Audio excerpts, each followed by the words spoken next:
masengesho yabo. Ndatererana uwamwiringiye, Imana yacu ihora Uwiteka. Uri Imana yumva abayo, haleluya.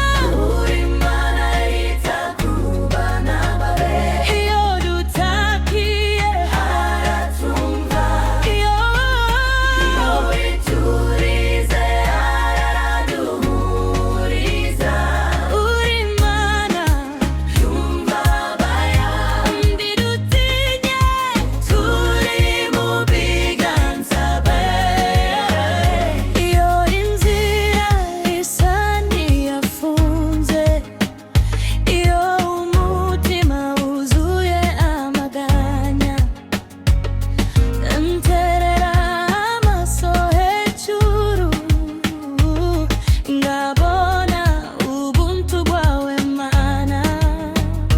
Iyo isi ivuze ngo ntabiringiro, je ndavuga nti Imana irashariro. Yanyoboye mu bihe bikomeye, nuko menya ko itaja itererana abayo.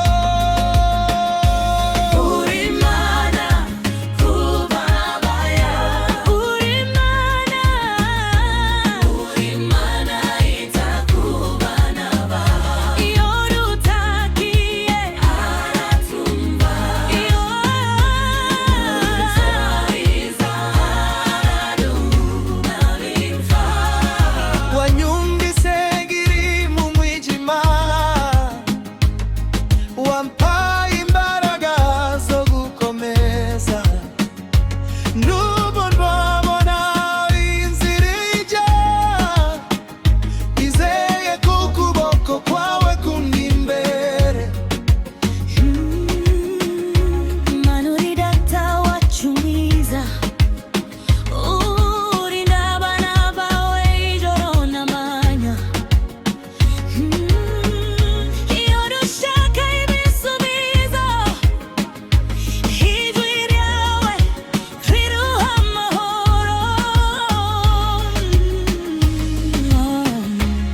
Umukobwa inji ndakwiringiye Mana yanje, Umuhungu wenzi ko unyumva iyo ngusenze. umukobwa dwinji ziko utantererana. Umuhungu dinzi ko ukuboko kwawe kundi hafi. Turakwiringiye, turagushimira, turaguhimbaza, kuko uri Imana yumva abayo, yumva abayo. Uri Imana yita ku bana be, iyo dutakiye aratumva, iyo witurize araduhumuriza. Uri Imana yumva abayo, ndidutinye turi mu biganza byawe.